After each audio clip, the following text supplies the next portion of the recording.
నమస్తే, జర్నలిస్ట్ మీకేఎం.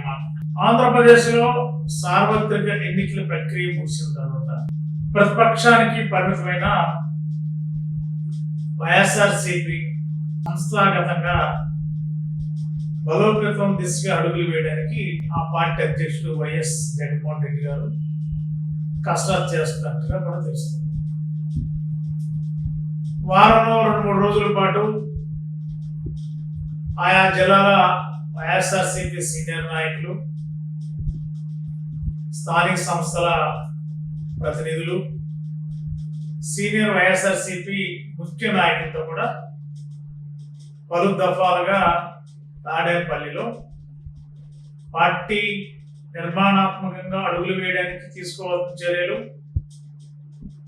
అంతే స్థాయిలో కూటమి ప్రభుత్వం అధికారంలోకి వచ్చిన తర్వాత దాదాపుగా ఈ సంవత్సర కాలంలో ప్రజా వ్యతిరేక విధానాలు, ఇచ్చిన హామీలను పక్కన పెట్టేసి విద్యా వైద్య రంగాల్ని పూర్తిగా నిర్వీర్యం చేసి ప్రజలను అనేక రకాలుగా ఇబ్బందులు గురి చేస్తున్న ఈ ప్రభుత్వం పైన పోరాటాలు చేయాలి, ఈ ప్రభుత్వాన్ని నిలదీయాలి అనే సిద్ధాంతంతో వైఎస్ఆర్సీపీ అధినేత వైఎస్ జగన్మోహన్ రెడ్డి గారు ఆ పార్టీ కార్యకర్తలకు దిశానిర్దేశం చేస్తున్నారు. నిన్ననే అన్ని జిల్లాల వైఎస్ఆర్సీపీ అధ్యక్షులు, అదేవిధంగా వైఎస్ఆర్సీపీ సీనియర్ నాయకులు, జిల్లాలకు సంబంధించిన పార్టీ కోఆర్డినేటర్లతో కూడా చాలా కీలకమైన సమావేశం నిర్వహించారు వైఎస్ జగన్మోహన్ రెడ్డి గారు. ఈ సమావేశంలో గతంలో ఎన్నడూ లేని విధంగా వైఎస్ఆర్సీపీ స్థాపించి 14 సంవత్సరాలు పూర్తయిన తర్వాత పార్టీని స్ట్రెంథన్ చేసే విషయంలో, కార్యకర్తలకి భరోసాగా ఉండే విషయంలో జగన్మోహన్ రెడ్డి గారు కాస్త ముందడుగు వేస్తున్నారని చెప్పి అనుకోవాలి. పార్టీ స్థాపించిన నాటి నుండి 14లో కానీ 19లో కానీ పార్టీ కార్యకర్తల విషయంలో ఆశించిన స్థాయిలో ఆ పార్టీ అధినేత నుండి పెద్ద భరోసా వచ్చిన సందర్భం లేదు. కార్యకర్తల్ని పట్టించుకున్న పరిస్థితి అంతకంటే లేదనేది చాలా సుస్పష్టం. 2024 ఎన్నికల్లో వైఎస్ఆర్సీపీ ఏపీలో ఘోర ఓటమి చూసిన తర్వాత ఆ పార్టీ అధినేత వైఎస్ జగన్మోహన్ రెడ్డి గారికి కాస్త మేల్కొల్పినట్టుగానే ఈ యొక్క ఫలితాలు కనిపించిన తీరు చూస్తే అర్థమవుతుంది. కార్యకర్తల యొక్క మనోభావాలు, కార్యకర్తల యొక్క బాధ్యతల్ని పార్టీ అధ్యక్షుడు పట్టించుకున్నప్పుడు కార్యకర్తలు క్షేత్రస్థాయిలో ఏ విధంగా పనిచేస్తారనేది చాలామంది వైఎస్ఆర్సీపీ కార్యకర్తల్లో ఇమిడి ఉన్న వారిలో ఉన్న మనోవేదన. మరి ఓటమి తర్వాత ఆ పార్టీ అధ్యక్షుడు వైఎస్ జగన్మోహన్ రెడ్డి గారు బాగా గుర్తించినట్టున్నారు, బాగా అర్థం చేసుకున్నట్టున్నారు. కార్యకర్తలను పట్టించుకోకపోతే ఫలితాలు ఏ విధంగా ఉంటాయనేది 24 సార్వత్రిక ఎన్నికలు చెప్పకనే చెప్పాయి. ఈ నేపథ్యంలోనే ఓటమి చూసిన తర్వాత జగన్మోహన్ రెడ్డి గారు కార్యకర్తల కోసం, పార్టీ కోసం క్షేత్రస్థాయిలో ప్రతి కార్యకర్తకి అండగా ఉంటానని, కార్యకర్తకి చిన్న ఆపద వచ్చినా లేదంటే డైరెక్ట్గా కార్యకర్తతోనే మాట్లాడే అవకాశాలని కొన్ని సందర్భాల్లో తీసుకుంటున్నారు, తీసుకోబోతున్నారు కూడా జగన్మోహన్ రెడ్డి గారి మాటలు బట్టి అర్థం. మరి జిల్లా అధ్యక్షులు, వైఎస్ఆర్సీపీ కోఆర్డినేటర్స్తో జరిగిన సమీక్షలో ఒక కీలకమైన నిర్ణయాలు కొన్ని ఆ పార్టీ నాయకులకు సూచించినట్టుగా కూడా తెలుస్తుంది. క్షేత్రస్థాయిలో ప్రజా వ్యతిరేక విధానాలు ప్రభుత్వం పైన ఏమైతున్నాయో వాటిపైన దృష్టి కేంద్రీకరించండి, స్వచ్ఛందంగా ప్రజల పక్షాన రోడ్డెక్కండి. జిల్లా అధ్యక్షులు కానీ, నియోజకవర్గాల ఇన్ఛార్జీలు కానీ నోరు మెదపకుండా మౌనంగా కూర్చుంటే ప్రజలకి ఇబ్బంది జరిగే అవకాశం ఉంది కాబట్టి స్వచ్ఛందంగా ప్రభుత్వం ప్రజలని అనేక రకాల ఇబ్బందులు గురి చేస్తున్న నేపథ్యం, అదేవిధంగా ఇచ్చిన హామీలు అమలు చేయకపోవడం, సూపర్ 6 పథకాలకి ఎక్కడ కూడా అవకాశం అమలు చేసే అవకాశాన్ని ప్రభుత్వం ఆలోచించకపోవడం, వీటన్నిటిపైన వైఎస్ఆర్సీపీ జిల్లా అధ్యక్షులు, ఆయా నియోజకవర్గాల సమన్వయకర్తలు ఖచ్చితంగా రోడ్డు ఎక్కవలసిందే.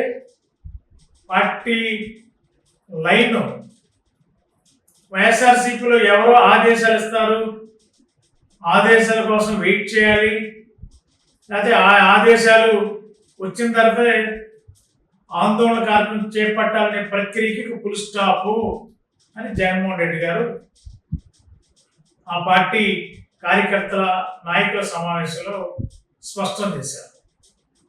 అంటే ఇప్పటివరకు కోఆర్డినేటర్లు చెప్పాలని పార్టీ అధినాయకులు జగన్మోహన్ రెడ్డి గారు ఆదేశాలు ఇవ్వాలి, అప్పుడు మాత్రమే జిల్లా ప్రెసిడెంట్లు కానీ నియోజకవర్గాల సమన్వయకర్తలు కానీ ధర్నాలు చేయాలి, లేదా రోడ్డు ఎక్కాలి, లేదా ఆందోళన చేయాలి.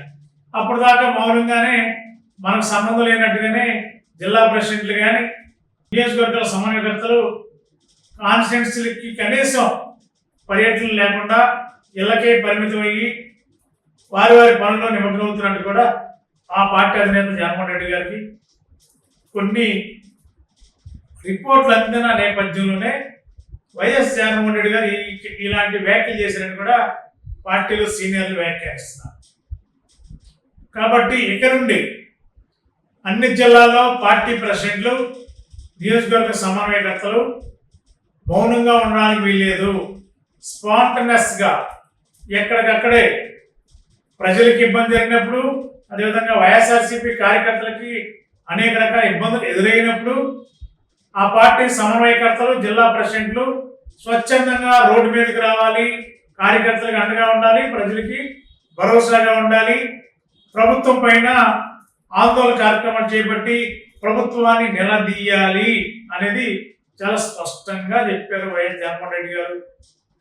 మరి గత 10-11 నెలల కాలంలో మరి జిల్లా ప్రెసిడెంట్లు కానీ వైఎస్ఆర్సీపీ సమన్వయకర్తలు, పేరుకే సమన్వయకర్తలు కానీ ఎక్కడ కూడా పార్టీ కార్యకర్తలకు కానీ లేదా ఒక ఆందోళన కార్యక్రమం కానీ ఇంకేదన్నా పార్టీని స్ట్రెంథన్ చేసే విషయంలో ఏ నియోజకవర్గంలో కూడా సమన్వయకర్త కనీసం ప్రయత్నం చేసిన దాఖలాలు ఇప్పటివరకు అయితే రాష్ట్రంలో లేదు.